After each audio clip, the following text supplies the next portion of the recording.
यही ज्ञान सब जीवों को सुनाओ और इन सब भोली आत्माओं को का भ्रम निवारण करो कि तुम काल के जाल में फंसे हो। यहाँ पर सुख नाम की चीज नहीं है, ये काल का भयंकर जाल है। इसने अपना आहार अपने स्वार्थों समय यहाँ पर फंसा रखा है। 1 लाख जीवों का रोज नित आहार करता है, 1.25 लाख की उत्पत्ति करता है।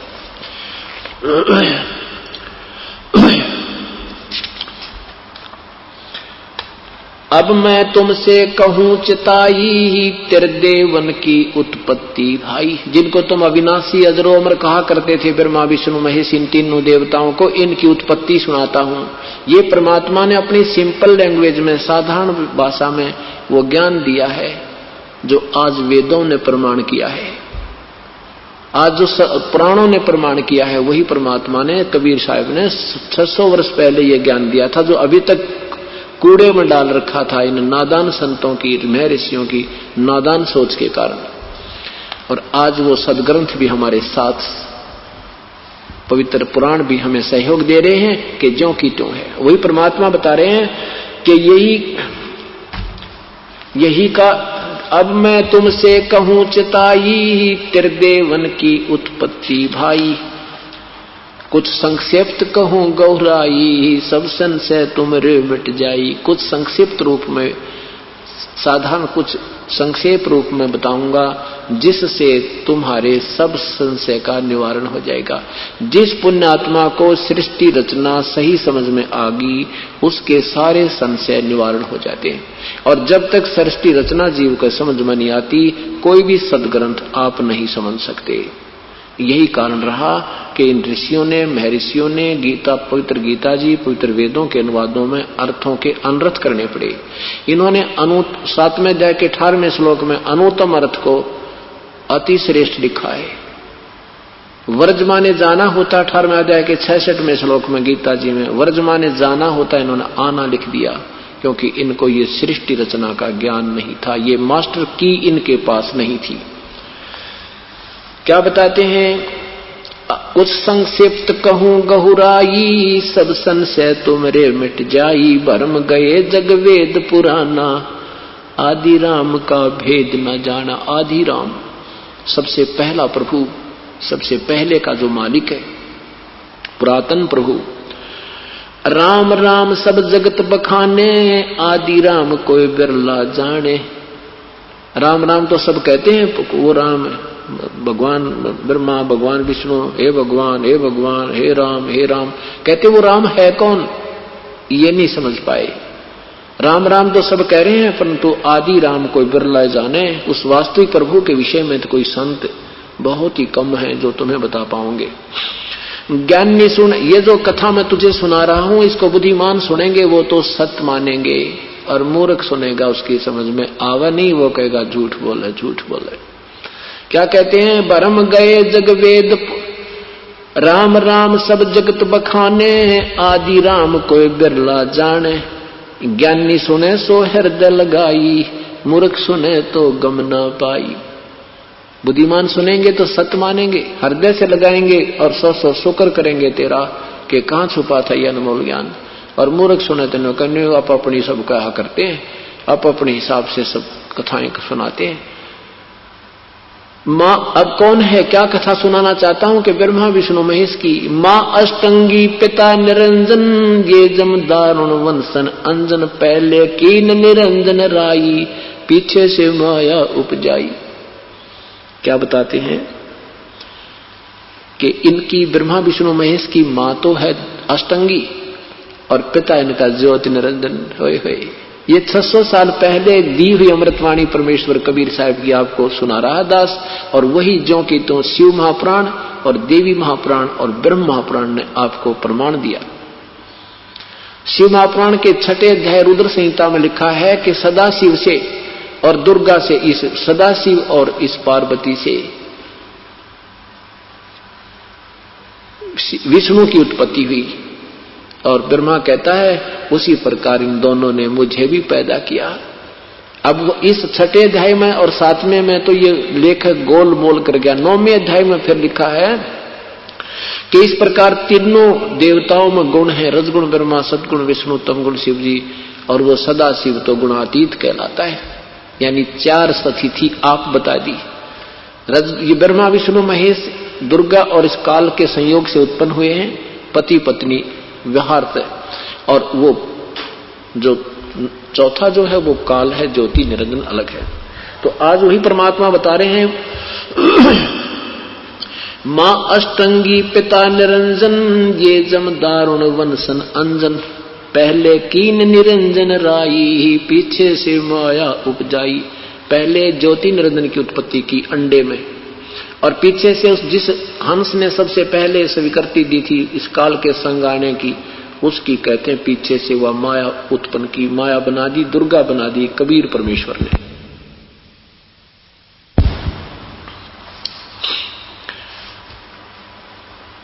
पहले कीन मां अष्टंगी पिता निरंजन, ये जम दारुण वंशन अंजन। पहले कीन निरंजन राई, पीछे से माया उपजाई। राई मीन राय, राय माने प्रभु, स्वामी, मालिक। ये निरंजन भगवान बनाया, राय साहब बोला करें, राय साहब। तो ऐसे ये राय यानी ये कुछ अंश का क्षेत्रीय कुछ को मालिक होता है, उसको राय साहब कहा करते, राय। पहले कीन निरंजन राय, ये राई कहो, राय को, ये क्योंकि ये पद्य भाग है, इसमें उसको जो है राग को सुचारू करने के लिए मात्राओं की फेरबदल संतजन किया करते हैं।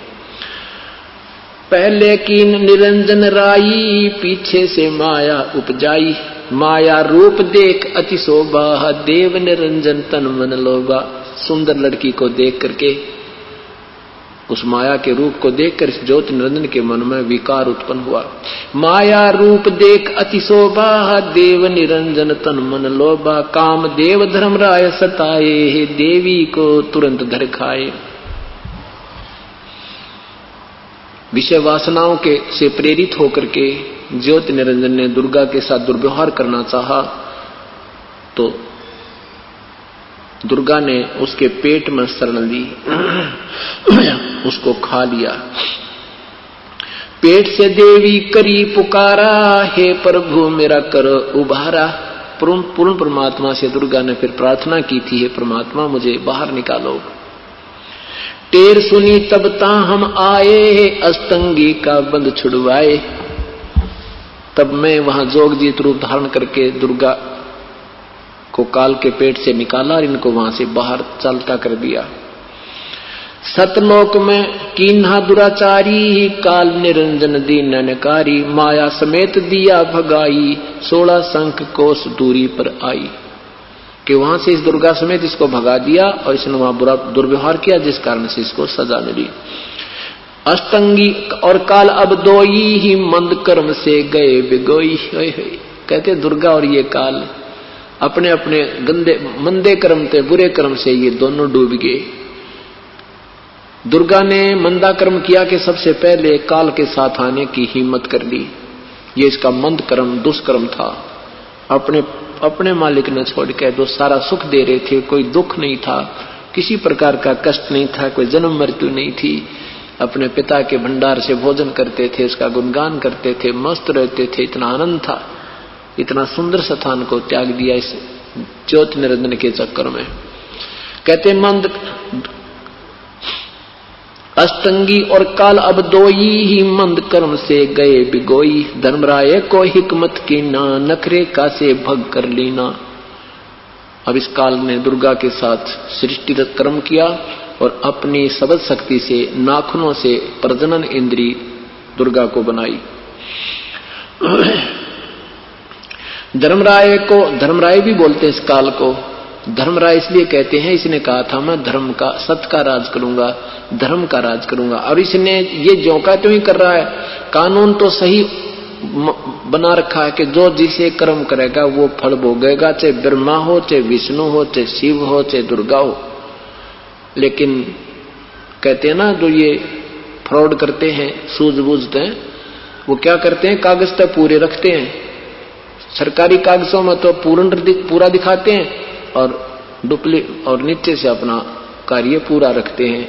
ऐसे ये काल कागज तो रखे पूरे, लेकिन अपनी सूझबूझ से इस जीव को भ्रमित पूर्ण करवा देता है। अब जैसे ये संत जन आए हैं, गुमराह कर रहे हैं, काल कहता मैं क्या करूं, ये कह रहे हैं, ये कर रहे हैं, करें तो दोनों को नरक में ठोकेगा, इन संतों को भी, और अनुयायी तो आप पे कर्महीन हो जाएंगे, इनकी भक्ति बनती नहीं।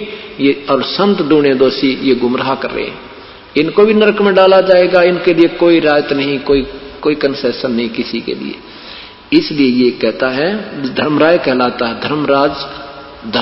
धर्मराय ये स्वयं भी धर्मराज है। जैसे राष्ट्रपति भी न्यायाधीश है, वास्तव में न्यायाधीश राष्ट्रपति है, और उन्होंने अपनी एक सलाहकार समिति बना रखी है, वो chief justice of supreme court, वो भी न्यायाधीश कहलाता है। ऐसे ही ज्योति निरंजन ने एक धर्मराज यहां बना रखा है सब जीवों का अकाउंट रखने के लिए, और वो स्वयं भी काल भी यहां का धर्मराज है। ये धर्मराय कहलाता है। ये कानून में फेरबदल नहीं होने देता बिल्कुल भी, जो जिसने जैसा किया वैसा ही भोगना होगा। जैसे श्री राम ने बाली मारा था तो श्री कृष्ण रूप में उसका बदला इसने देना ही देना पड़ा, जबकि ये काल का सीधा पुत्र है। तो क्या बताते हैं, धर्मराय की ने भोग विला, धर्मराय को हिकमत की ना, नख माने नाखून से, नख रेखा से भग कर ली ना, धर्मराय की ने भोग विलासा, माया को रही तब आशा, तीन पुत्र अष्टांगी जाए, ब्रह्मा विष्णु शिव नाम धराए। परमात्मा ने कितनी प्यारी वाणी में कहा है कि तीन पुत्र इस काल और प्रकृति के संयोग से उत्पन्न हुए, जिनका नाम ब्रह्मा और विष्णु और शिव रखा गया। और यही पुराण बता रहे हैं कि इन तीनों के पिता ज्योति निरंजन और माँ दुर्गा है। ये प्रकृति देवी कहो, चाहे दुर्गा कहो, काल या अष्टांगी कहो। तीन पुत्र अष्टांगी जाए, ब्रह्मा विष्णु शिव नाम धराए, तीन देव विस्तार चलावे, इनमें यो जग धोखा खावे। इस ब्रह्मा विष्णु महेश ये तीनों पुत्र इस काल के इस ढंड में चला रहे हैं, इनकी ऊपर आसक्त होकर ये जीव धोखा खा रहे हैं, इनको सुप्रीम पावर मानकर ये धोखे में रह जाते हैं, ये पूर्ण मुक्त नहीं हो पाते, इनको कोई लाभ नहीं मिलता। तीन पुत्र तीन देव विस्तार चलावे, इनमें यो जग धोखा खावे, पुरुष गम कैसे कोई पावे है, काल निरंजन जग फरमावे है। तीन लोक अपने सुत दीना, सुन निरंजन वासालीना। तीन लोक के एक ब्रह्मांड के एक स्वामी बना के इस तीन लोक में, एक ब्रह्मांड में तीन लोकों में इन पुत्रों को राज दे दिया, एक विभागीय मंत्री बना दिया, और स्वयं उस सुन स्थान पर रहता है, सुन यानी ऊपर टॉप मोस्ट प्लेस पे। तीन लोक अपने सुत दीना, सुन निरंजन बासालीना, अलख निरंजन सुन ठिकाना, ब्रह्मा विष्णु शिव वेद न जाना। ब्रह्मा विष्णु महेश भी अपने पिता के विषय में नहीं जान पाए। तीन देव सो उनको ध्यावे, निरंजन का वो पार न पावे। विष्णु पुराण में लिखा है कि विष्णु जी ने 12,000 वर्ष तक तप किया था, लेकिन कोई दर्शन अपने पिता के नहीं हुए। विष्णु शिव जी ने तो 88 हजार वर्ष तप कर लिया, और ब्रह्मा ने भी हजारों वर्ष तप किया। तो यहाँ कहते तीन देव सो उनको ध्यावे, तीन देव सो उसको ध्यावे, निरंजन का वो पार न पावे। अलख निरंजन बड़ा बटपारा, तीन लोक जीव करे आहारा। बटपार माने ठग है यू ज्योति निरंजन, ये ब्रह्म, और तीन लोक के जीवों का ये रोज आहार करता है।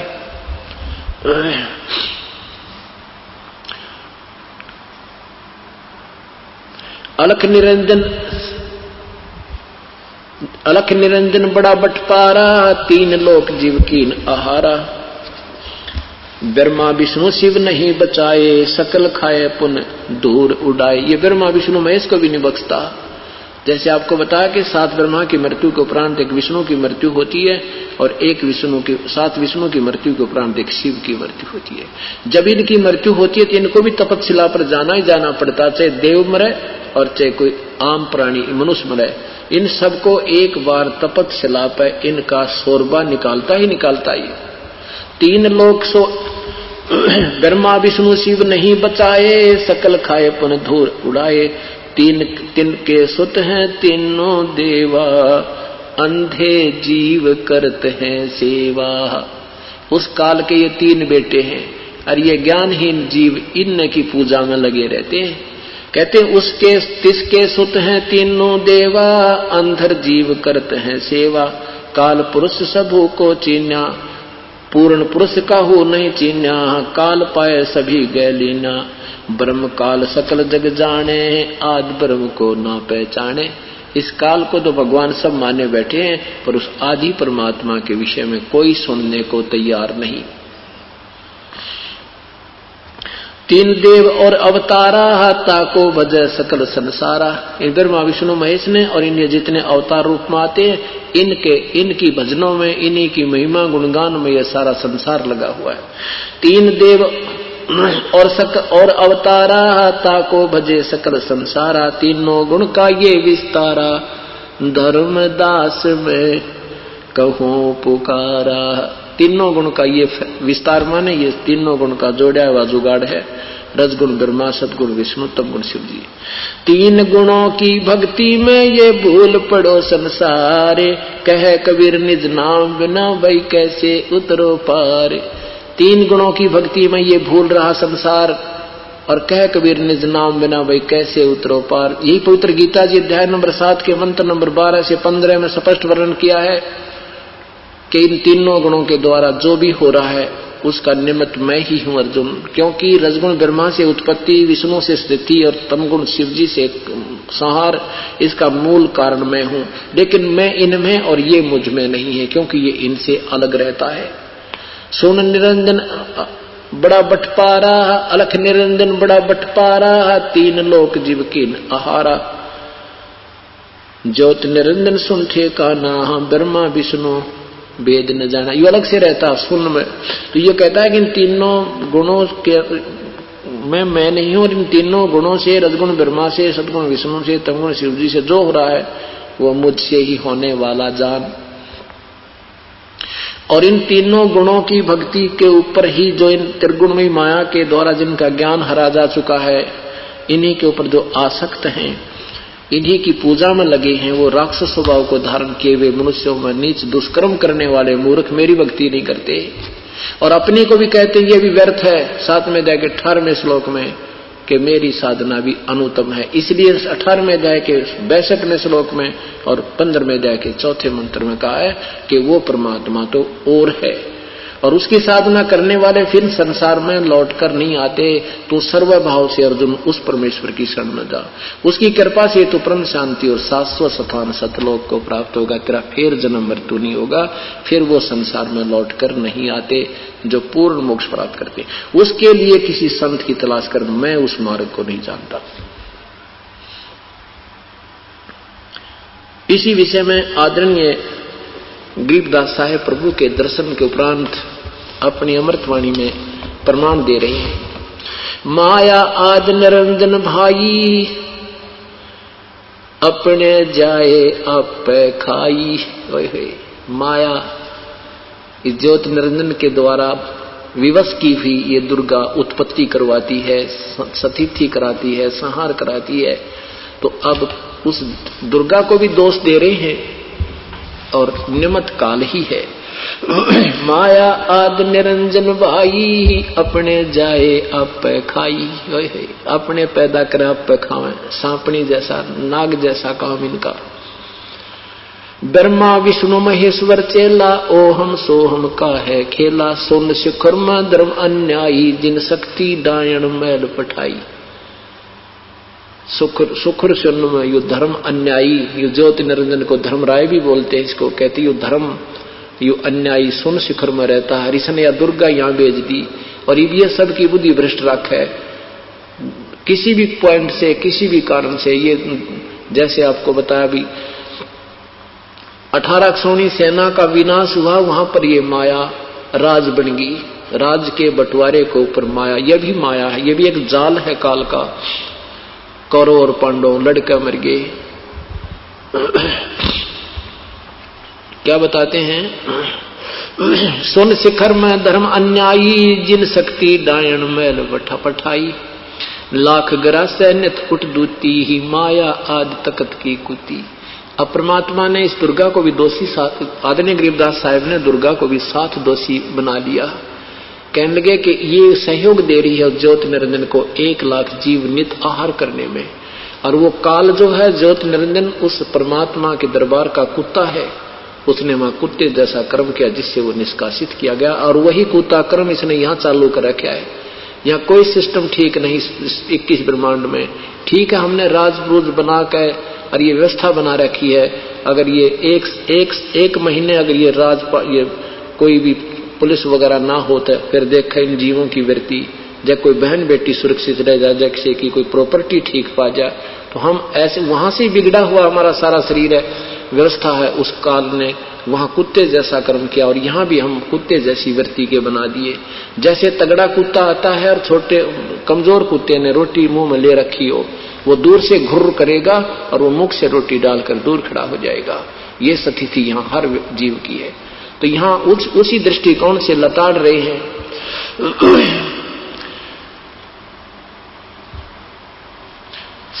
सोन शिखर सोन में धर्म अन्यायी, जिन शक्ति डायण मैल पठाई, लाख ग्रासै नित उठ दूती, माया आद तकत की कुती। 1 लाख कहते सोते उठते काल खा लेता है, और शाम तक 1 लाख मार मार के, और किसी का बेटा मरोचे बेटी 1 सेकंड नहीं लगाता। इसका कोई रहम नहीं है। इसका उद्देश्य यही है कि अपनी मर्जी से छांट कर खाऊं, किसी से निकालूं, किसी को खाऊं। तो हम सोच रहे हैं ये हमारा परिवार, हमारा रिश्तेदारी, हमारे भाई बहन, पति पत्नी। नहीं, काल कहते हैं, परमात्मा कहते हैं यही तो तुम भूल कर रहे हो। रोज यही समझाते हैं और वही तुम्हारी बुद्धि टिकी रहती है। ये तो काल आहार है।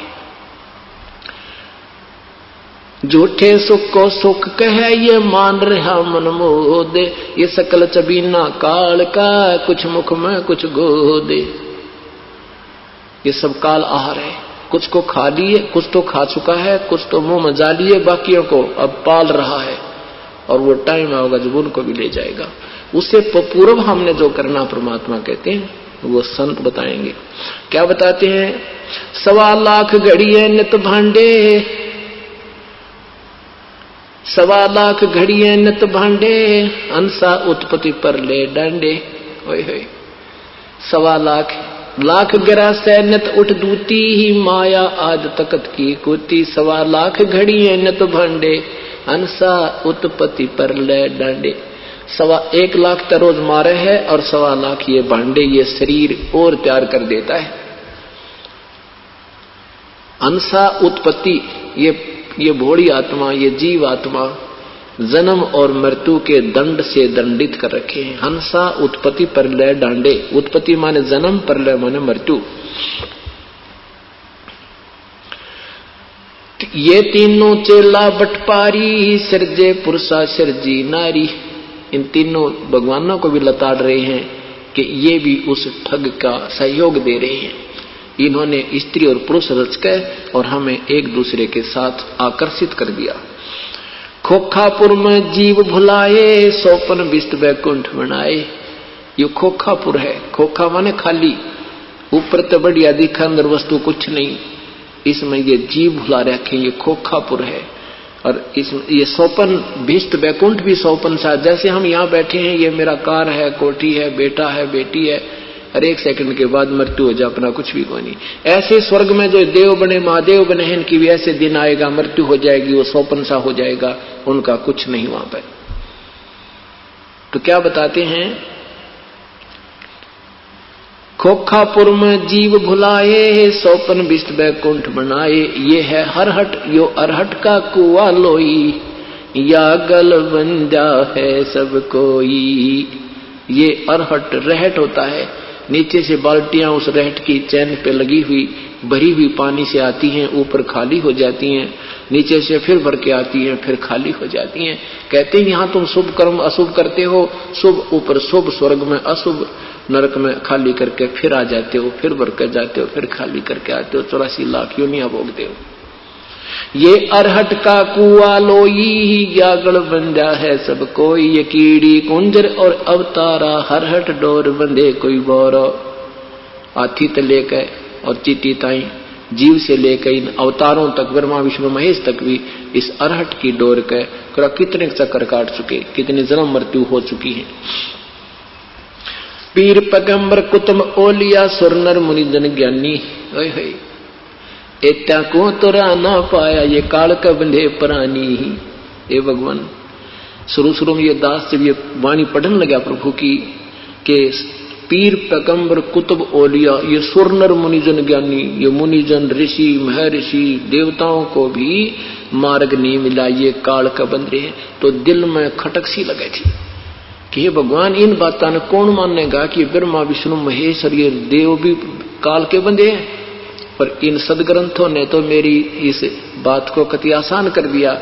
अब समझण में 2 मिनट भी ना लगे पुण्यात्मा को कि सचमुच ये तो कुछ भी नहीं था। इन ऋषियों के पास तो खख नहीं था। ये वही प्रक्रिया हम जीव कर रहा है। साधना की को सूत बैठ गया, किसी जन्म में वेदोनुसार साधना कर ली, स्वर्ग से ले गए, सिद्धि आ गई, एक दूसरे प्रभु पाक गए, वो कहानी कथाएं कीर्ताएं सुनी जाती हैं। दुर्वासा ने ऐसे कर दिया था, विश्वामित्र ने ऐसे कर दिया था, अर्जुन ने बेरा फिर विश्वामित्र गिल के हो गया आगे, वो ज्ञान हमें नहीं था।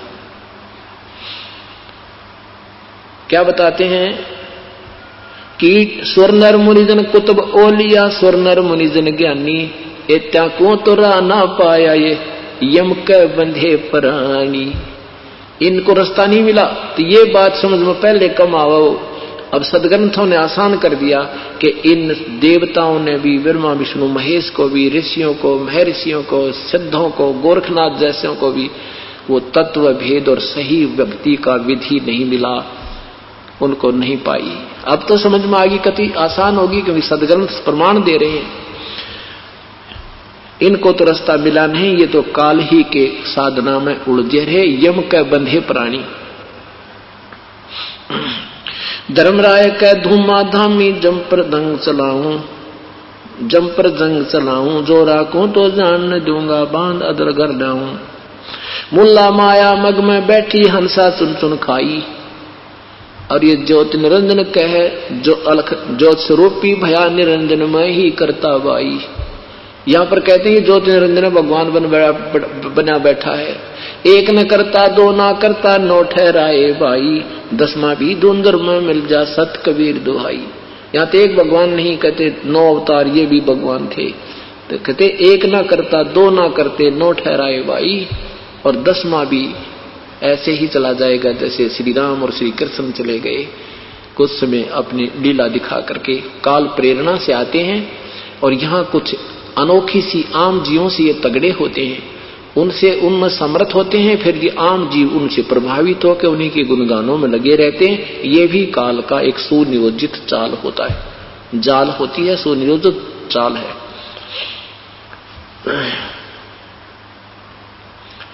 मुल्ला माया मग में बैठी हंसा चुन चुन खाई, ज्योत स्वरूपी भया निरंजन में ही करता बाई। 88 दीप मुनीश्वर बंधे मुल्ला डोरी, एता में जब का तलवाना चलो पुरुष कबीर किशोरी। अब क्या बताते हैं कि 88,000 ये ऋषि लोग हैं, और सभी इस काल के ही, माया के ही, साधना के इस डोरी से बंधे हुए हैं, काल के जाल वाली डोरी से बंधे हैं। इन सब में काल ही का तलबाना यानी हुक्म चलता है। इनको उसी विधिवत अपने कर्म आधार पर ही सब व्यवस्था होती है, इनके कर्म में भी कोई फेरबदल नहीं हो पाता।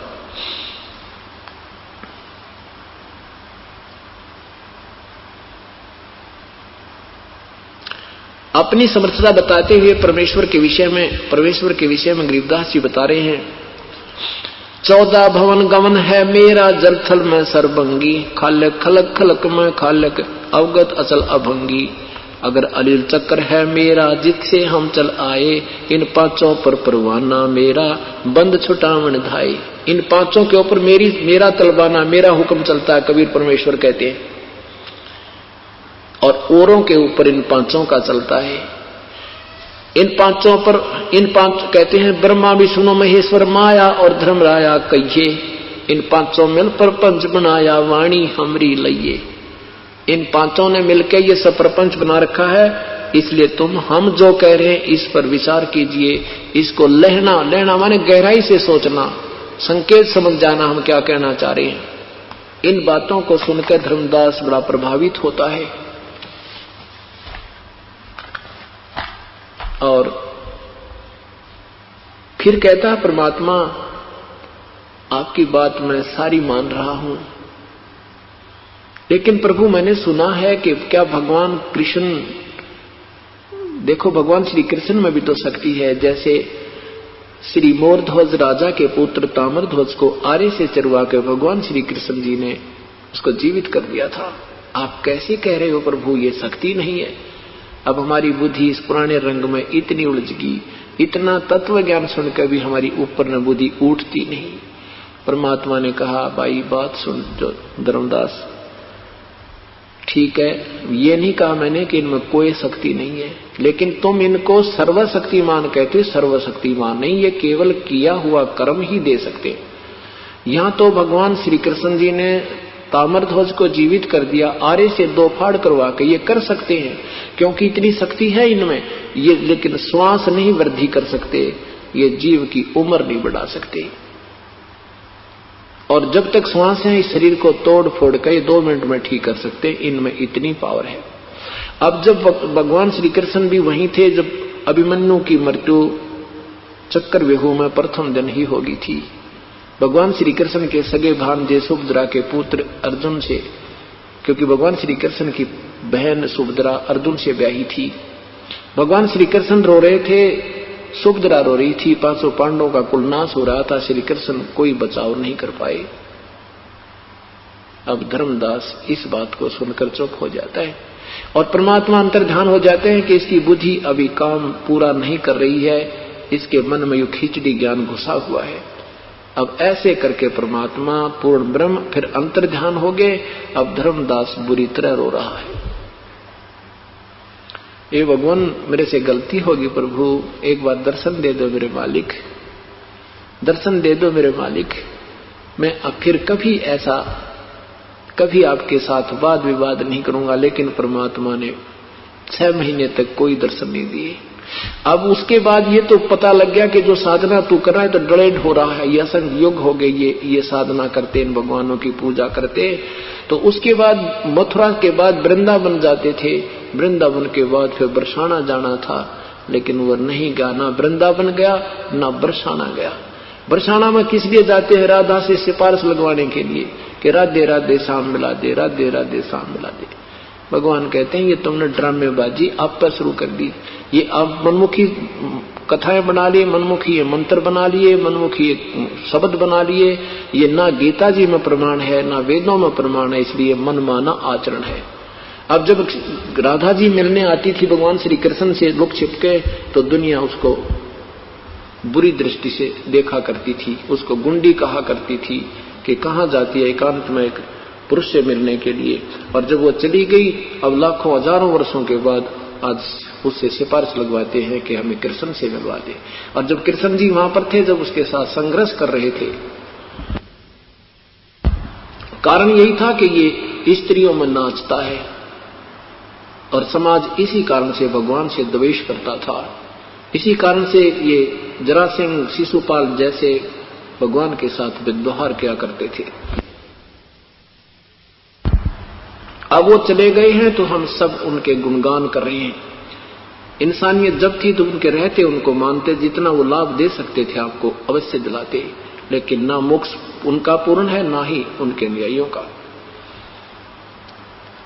तो ना वृंदावन में गए ना फिर बरसाना गया। धर्मदास रोता हुआ अपने बांधवगढ़ की तरफ चल पड़े, अपने मूल स्थान घर को आ गए। अब धर्मदास की धर्मपत्नी आमनी देवी नाम था उस भगतमती का। उसको पता था कि मेरे पति अभी 6 महीने में वापस आएंगे, क्योंकि पूरे टूर पर निकले हैं, 68 तीर्थ पर जाएंगे। तो जब देखा कि वो 10-15 दिन के बाद ही वापस आ गया है और रो रहा बुरी तरह, आंखों से आंसू बह रहे हैं, सारा कमीज भीग गया है। आमनी देवी ने पूछा कि क्यों रो रहे हो भगत जी? नहीं बोल पाए, जैसे किसी का कोई निजी व्यक्ति मर जाता है, परिवार का सदस्य की मृत्यु हो जाती है, तो उसके वियोग में जुबान नहीं फटती काफी देर, तो रोना ही रोना आता है। इस बुरी तरह वियोग में, भगवान के विछड़ जाने के वियोग में धर्मदास रो रहा है। धर्मपत्नी बैठकर पूछ रही है, उसे प्यार कर रही है, क्या बात होगी, क्यों रो रहे हो? क्या उसने सोचा, आमनी देवी ने सोचा इसके कोई पैसे गुम हो गए होंगे, किसी ने चुरा लिया होगा निकम्मे ने। और मैं कई बार इसको टोक देती थी कि ज्यादा धर्म पुण्य मत किया करो, कि कहीं ये इस उद्देश्य से दुखी हो रहा हो कि अब मैं पैसे मांगूंगा तो ये नो कहेगी कि कोई बात नहीं, अब मत जाना है और पैसे खराब मत करो, कि मेरे कारण ये इतनी आत्मा दुख पाई हो, मैं क्यों दोषी बनूं। कहती है भगत जी, आपके भगवान ने कोई कमी छोड़ रखी है, कितने पैसे ले जाना और अपना कार्य पूरा करके आना, और जो है ये तो कोई अब हमारे मांगते होंगे जिन आपके पैसे चुरा लिए। काफी देर रोने के उपरांत धर्मदास रोते हुए कहता, आमनी अगर मेरा वो धन लुट जाता तो मैं कतई नहीं रोता। मेरा जो धन अब गुम हो गया, अब मुझे नहीं मिलेगा, मुझे पक्का विश्वास है, और वो नहीं मिलेगा मैं जी नहीं सकता। आमनी ने पूछा, वो कौन सा धन था तेरा? तब उसने पूरी कथा सुनाई कि मेरे साथ भगवान ऐसे आए, ऐसे बताया, फिर मैं उस खिचड़ी ज्ञान में फिर मैं वकील बन गया, फिर अंतर्ध्यान हो गए दोबारा, फिर यह पूरी सृष्टि रचना या सुनाई में रहते हैं जो दुर्गा उस आमनी देवी को धर्मदास जी ने सुनाई। और दूसरी बार फिर मैंने ऐसे प्रश्न कर दिए कि श्री कृष्ण जी भी शक्ति युक्त हैं, उन्होंने प्रमाण भी दिया कि अभिमन्यु को क्यों नहीं जीवित किया। आमनी बोली, बात तो सारी सत्य थी, पर आप सेठ होकर के सौदा चूकिए, आप व्यापारी कहाँ रहे? धर्मदास कहता है कि आमनी यही तो दुख मान रहा हूं कि पहली बार अपने जीवन में मैं सौदा धोखा खाया, सौदा चूका हूं। आमनी ने कहा कि वो कौन सी ब्रह्मा विष्णु महेश से कौन सी अपनी रिश्तेदारी थी और कौन सा वो हमें रोज मिला करते थे, उनका ज्ञान सुना तो उससे प्रभावित थे, आज परमात्मा का ज्ञान सुना और ये सत्य है, सब शास्त्र आधार है, तो क्यों ना मान लिया आपने। धर्मदास कहता है, रो क्यों रहा हूं? इसलिए रो रहा हूं कि मेरे से महान गलती होगी, और भगवान जिसको ढूंढते फिरे वो स्वयं मेरे मुझ दास के पास आया और मुझ नीच ने परमात्मा को ठुकरा दिया। अब मुझे मिलेगा या नहीं मिलेंगे, न्यों रो रहा हूं कि कहीं फिर ना आए मेरे पास। 6 महीने तक रोते रहे और पतले दुबले हो गए, आहार नहीं कर पाए। कहने के भगवान वो साधना तो मेरे से हो नहीं सकती, वो तो कति व्यर्थ है, और सत साधना मुझे मिली नहीं। अब 6 महीने के बाद परमेश्वर ने आमनी देवी में प्रेरणा की कि पूछा आमनी देवी ने कि भगवान ने कुछ कहा होगा, वो कैसे आते हैं, कुछ तो विचार व्यक्त किए होंगे, कुछ बताओ हम समाधान करें। फिर धर्मदास को चेतना आई कि एक दिन कह रहे थे कि जहां धर्म भंडारे होते हैं मैं प्रत्यक्ष या अप्रत्यक्ष रूप में वहां प्रकट रहता हूं। आमनी देवी ने सोचा ये तो रो रो कर मर जाएगा। कहा कि तू भंडारा कर दे सेठ जी। 3 दिन के भंडारे का सारी सब जगह प्रचार कर दिया, 3 दिन भंडारा चलेगा, सब साधु संत आइयो, क्योंकि वो साधु रूप में थे प्रभु, एक जिंदा रूप में थे। सभी संतों को जो साधु मानते हैं हम, उस वेशभूषा वालों को सबको आमंत्रित कर दिया, और कई हजारों की संख्या में संत जन भगत जन रोटी खाने आए भंडारा पर। 3 दिन तक समागम चलता रहा, लेकिन वो परमात्मा की सूरत नहीं दिखी। अंतिम दिन दोपहर के बाद आफ्टरनून में जब देखा कि 100-200 महात्मा भोजन खाने वाले शेष हैं और वो परमात्मा नहीं आए, तो अपने मन में दृढ़ संकल्प कर लिया कि परमात्मा या तो आज दर्शन दे दियो, नहीं कल आपका दास संसार में नहीं है। बेग मिलो कर हूं अपघाता, मैं ना जीऊं सुनो विधाता। कहते हैं या तो जल्दी मिलो मेरे प्रभु, नहीं तो आत्मघात करूंगा। अब मैं जी नहीं सकता मेरे मालिक, अब रोजाना मेरे से सहन नहीं होती तेरी विदाई। या तो ये मार्ग बताना नहीं था प्रभु, लग रहे थे अपने डले डोण में ढोते रहते। अब ऐसा ज्ञान अचंभ गौराया, मैं ना जीऊं सुन अवगत राया। ऐसा अनमोल ज्ञान मुझे बता दिया, अब मैं जीवित रहने योग्य ही नहीं रहा। इतना सोच करके मन में दृढ़ संकल्प किया कि अब इनको विदा कर देता हूं और मैं अब आत्महत्या करूंगा। तभी क्या देखा कि बैठे वही जंदे का बदन शरीरम, बैठे पदम वृक्ष के तीरम। वही जिंदे के रूप में एक कदम वृक्ष के नीचे परमात्मा विराजमान है 200 फुट की दूरी पे। जब धर्मदास का ध्यान गया रे वो बैठे भगवान, इतनी स्पीड तो भाग के गिरा जैसे बच्चा अपनी माँ को लिपट जाता है सुबह की खेत में बाहर गई हुई काम पे और सामने आती है, एकदम भाग के लिपट जाता है, चरण उसके सीने से लग जाता है। प्रभु मेरे से गलती होगी, मैं किन्नर हूँ, मैं पापी आत्मा हूँ, मुझे क्षमा करो मेरे प्रभु, मेरे से महा गलती होगी। दोनों कान पकड़ता हूँ, कति विवाद नहीं करूंगा, मुझे ये नाम और ज्ञान बता दो। तब परमात्मा ने कहा ठीक है धर्मदास, मेरा किसी को मत बताना मेरा भेद, इनको विदा करो इन संत महंतों को और फिर आजा भीतर अंदर मकान में। फटाफट उनको विदा कर दिया और कहा भगवान ही जाइए, मैं थक नहीं, अब नहीं जाऊंगा बेटा, चिंता मत करें। अंदर ले गया अपनी पत्नी के पास के आजा भगवान आगे, आमनी देवी आजा, मेरा धन मिल गया। एक एक पैर पकड़कर दोनों बैठ जाते हैं। धर्मदास रो रहा है, आंखों से पानी गिर रहा है। आमनी देवी कहती है प्रभु ये तो नरम दिल का आदमी था, आपका बच्चा, इसको आपने इतना, आपके वियोग में इतना दुखी हो गया, यूं के इतना दुखी करने का मानस है। ये परमात्मा आपके वियोग में ना खाना खा रहा था। आमनी देवी से कहा कि परमात्मा ने कहा आमनी देवी ये दुखी नहीं किया मैंने, इसका युग लोहा गर्म किया है, 6 महीने का इसको वियोग दिया है, इसका लोहा गर्म हो गया, अब मैं जो चोट लगाऊंगा वो ठीक ठिकाने लगेगी।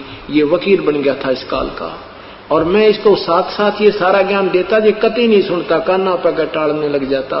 आज इसको पूर्ण वियोग हो गया और अब मैं जो कहूंगा ये सारी मानेगा, इसलिए बेटी ये 6 महीने का ताव देना इसके लिए गढ़ना जरूरी था। फिर वो पूरी कथा फिर सुनाई। फिर प्रभु ने कहा, आमनी देवी और दोनों ने उपदेश लिया। फिर धर्मदास ने कहा प्रभु एक दिन कहा कि हे मालिक एक बार आपका वो सतलोक मुझे दिखा दो। परमात्मा ने ये एविडेंस तैयार भी करने थे कि आने वाले इस कलयुग में ये पिछली पीढ़ी के लिए ये गवाह तैयार करने थे। धर्मदास जी को सतलोक लेकर गए, 3 दिन और 3 रात बेहोश पड़ा रहा धर्मदास, श्वास थोड़ा थोड़ा चलता रहा।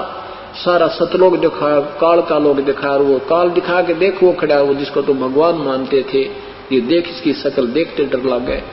ज्योति निरंजन दिखाया, ब्रह्मा विष्णु महेश की सतीथि बताई, फिर दिखाई वहां क्या क्या व्यवस्था होती है। धर्मराज के पास ले गए, नरक में जीव दुखी होते हुए दिखाए। वहां सतलोक में देखा परमात्मा को बैठे तख्त के ऊपर, और इधर से गए जिंदा के रूप में वो दूसरे रूप में, और फिर जाके उस ओरिजिनल स्वरूप में परमात्मा जिंदे वाला स्वरूप उसके अंदर समा गया।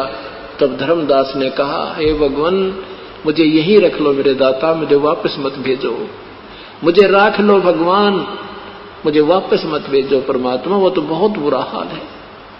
राख लियो महाराज हमसे बिगड़ी है मोहे, राख लियो महाराज हमसे बिगड़ी है महाराज हमसे, बिगड़ी है महाराज हमसे बिगड़ी है। वहाँ मत भेजो भगवान, वो तो काल की नगरी है, हमें मोहे मत घालो महाराज, काल की नगरी है, मोहे राख लियो महाराज हमसे बिगड़ी है।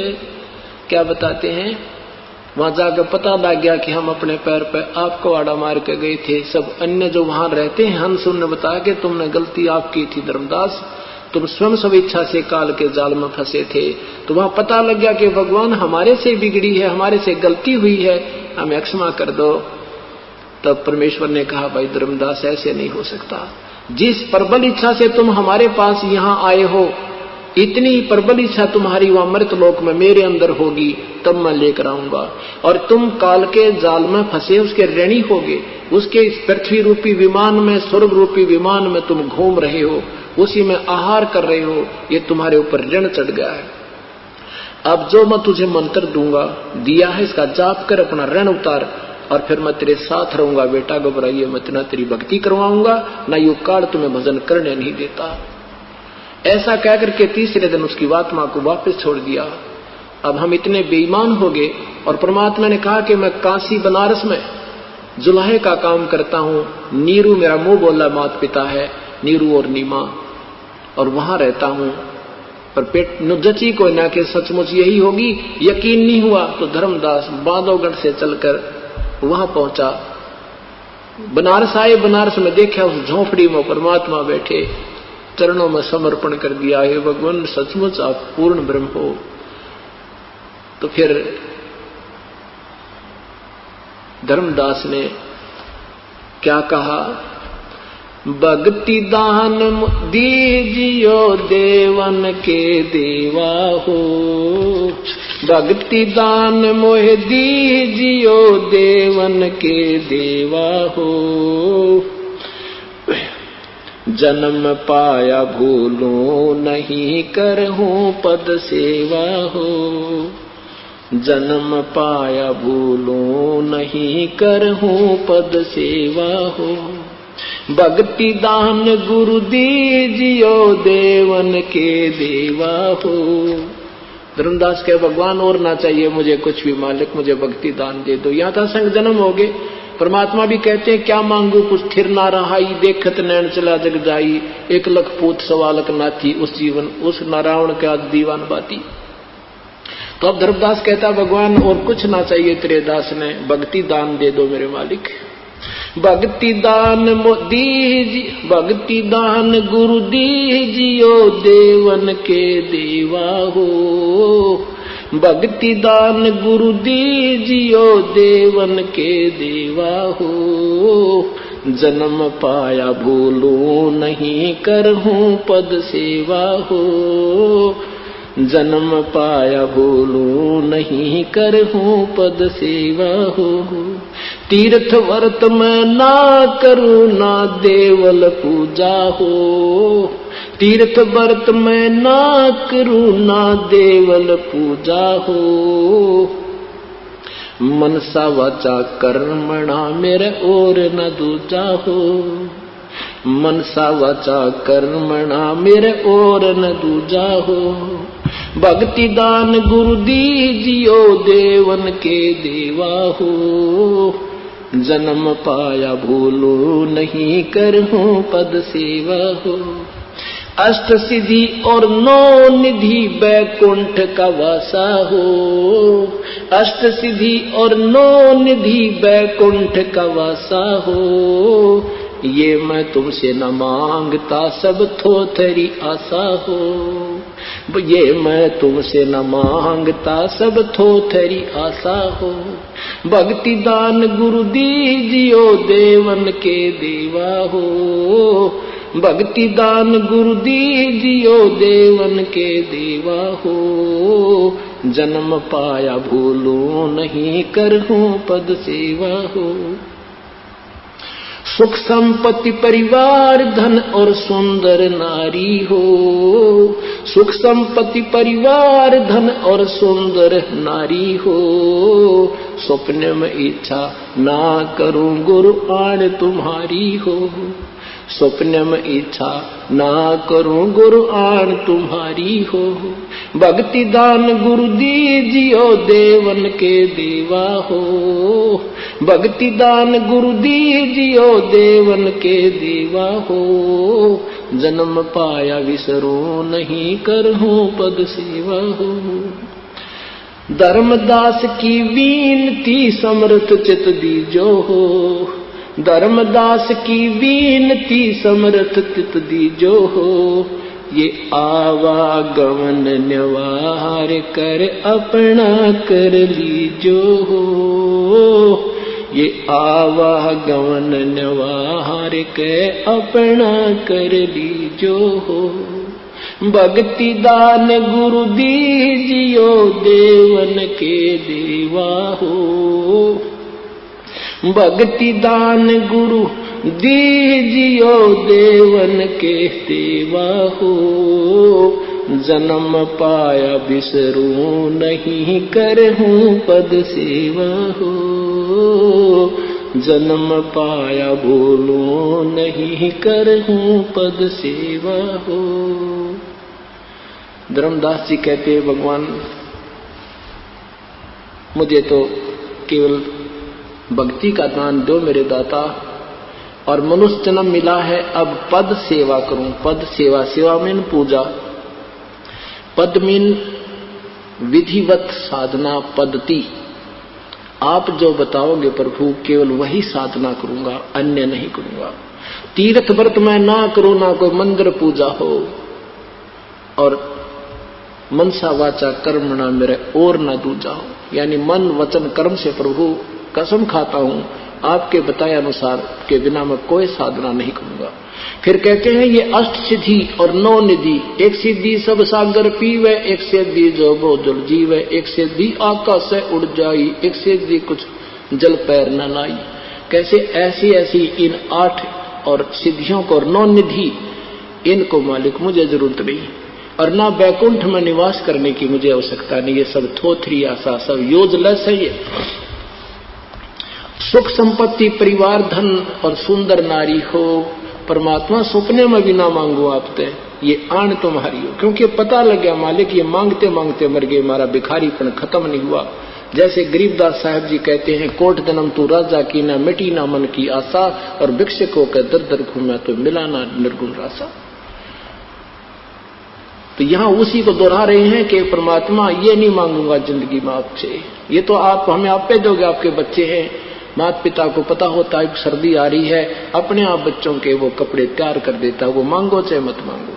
तो जब हम इनके इस मालिक के हो जाएंगे, उसको पहले पता है मेरे बच्चों को क्या आवश्यकता होगी, आपको तुरंत रख देगा लाकर। ये विश्वास करके देखना दाता।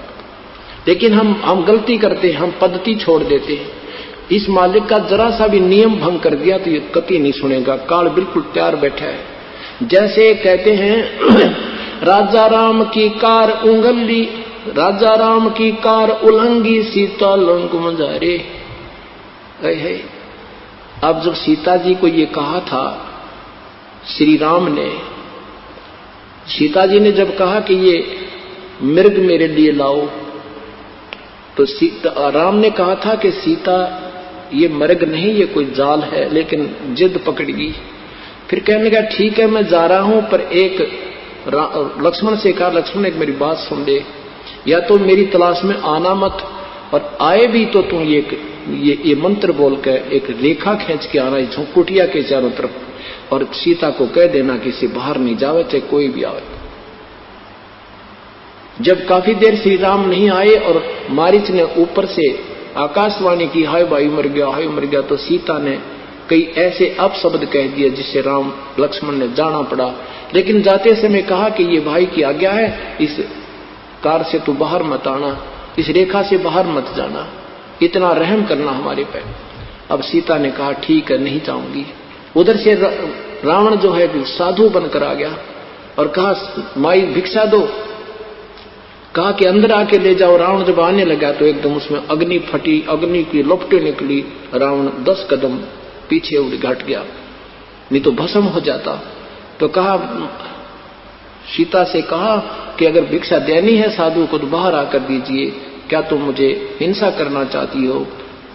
अब ये पॉइंट बताना चाहते हैं कबीर परमात्मा कि तुम लापरवाही करते हो काल के मार्ग में, सतगुरु के मार्ग में, जरा सी लापरवाही तुम्हें कितनी भयंकर सिद्ध हो जाएगी।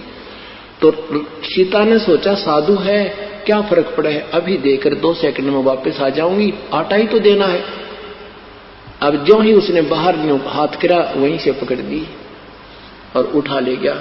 वो जरा सी लापरवाही कितनी महंगी पड़ी, करोड़ों व्यक्ति मर गए सीता को छुटवाने के लिए, और राम और लक्ष्मण रो रो कर पागल हो गए, और कितनी दुख पाई। 12 वर्ष तक उस काल के रावण के जाल में फंसी रही, आहार मिलाना, कोई स्नान करने को स्थान मिलाना।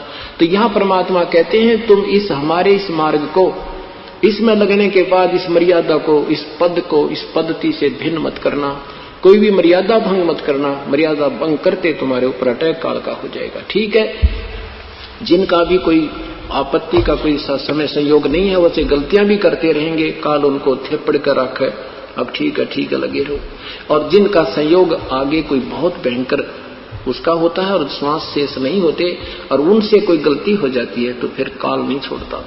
क्योंकि परमात्मा का नियम है, रात्रि में बताएंगे, इनके वचन हुए थे प्रभु के साथ काल के, कि जो मेरी मर्यादा में रहेगा, तेरी मर्यादा में रहेगा, मैं नहीं छेड़ूंगा और उसके आगे नतमस्तक रहूंगा, और तेरी मर्यादा से बाहर आ गया वो मेरा होगा, प्रभु उस पर जबरदस्ती ना करियो। ये वचन भरवा रखिए। अब परमात्मा यही कहते हैं, जब तक हंसा हमारी आना, काल लगे ना तुमरा बाना। जब तक मेरी मर्यादा में जीव रहेगा तेरा तीर नहीं लग सकता। लेकिन हम इतने नादान बालक हैं, कहते कहते मर्यादा तोड़ जाते हैं। हम परमात्मा यही कहते हैं, भक्ति से कम कर लो, दान भी कम करना, पर मेरी मर्यादा से बाहर मत जाना, फिर मैं आप ले जाऊंगा। पर हम यही गलती कर जाते हैं, हम समाज में ज्यादा रहते हैं। उन लोगों की कोई मर्यादा नहीं, उनकी कोई भक्ति नहीं, तो मर्यादा कहां से होगी। और मर्यादा के बिना या भक्ति रूपी फसल तैयार नहीं हो सकती। किसान खेत में चारों तरफ मेड़ बनाता है, वो मर्यादा बनाता है तो खाद और पानी उसका ठीक ठिकाने रहता है, और वो बढ़िया वो दौड़ ना हो तो कहीं का कहीं जाएगा, वो फसल साफ उसकी नहीं बन सकती, सफल नहीं हो सकती। तो इसी प्रकार हमने अपने परमात्मा की प्रत्येक नियम को निभाते हुए इस भक्ति को करना। यह धर्मदास जी कह रहे हैं कि अब पद सेवा करूंगा। सेवा मीन पूजा, और पद माने आपके बताई हुई पद्धति विधि से, और कोई नहीं करूंगा परमात्मा, ना तीर्थ जाऊंगा, ना व्रत करूंगा, ना किसी मंदिर में जाऊंगा। ये सब बकवाद है, ये साधना ठीक नहीं थी। तो इस प्रकार धर्मदास जी का कल्याण हुआ। बोलो सतगुरुदेव की जय। आज सुबह के सत्संग में भक्तात्मा परमेश्वर कबीर साहब तथा भक्त श्री धर्मदास साहब जी का संवाद सुन रहे थे।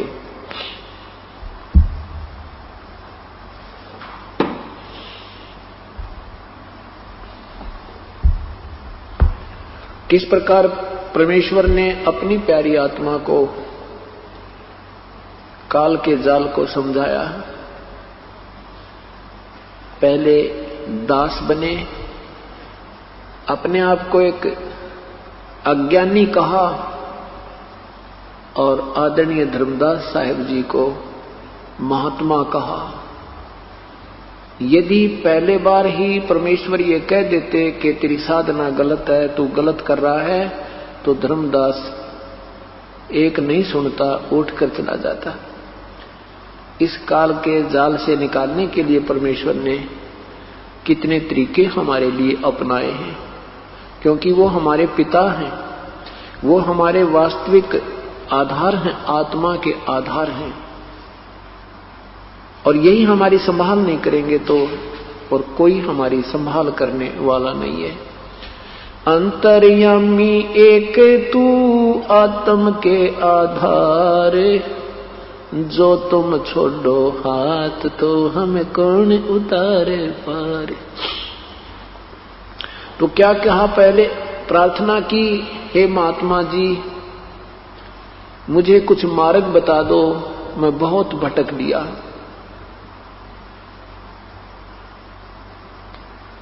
ऐसा कहा तो धर्मदास जी ने जो क्रिया ने सुन रखी थी, अपने गुरुदेव से ज्ञान प्राप्त था, पूर्व गुरु से, वो बताना प्रारंभ किया। तो उसमें से फिर निष्कर्ष निकालकर परमेश्वर ने उस प्यारी आत्मा को काल का जाल समझाया।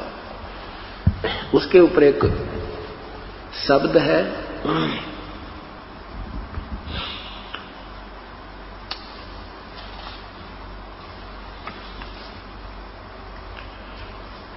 ज्ञान सुना दे विधि बता दे, ओ मेरा कल्याण भक्त मैं अर्ज करूं। ज्ञान सुना दे विधि बता दे, ओ मेरा कल्याण भक्त मैं अर्ज करूं। धर्मदास तब यूं बोला, 68 तीर्थ नाऊंगा। धर्मदास तब यूं बोला, 68 तीर्थ नाऊंगा।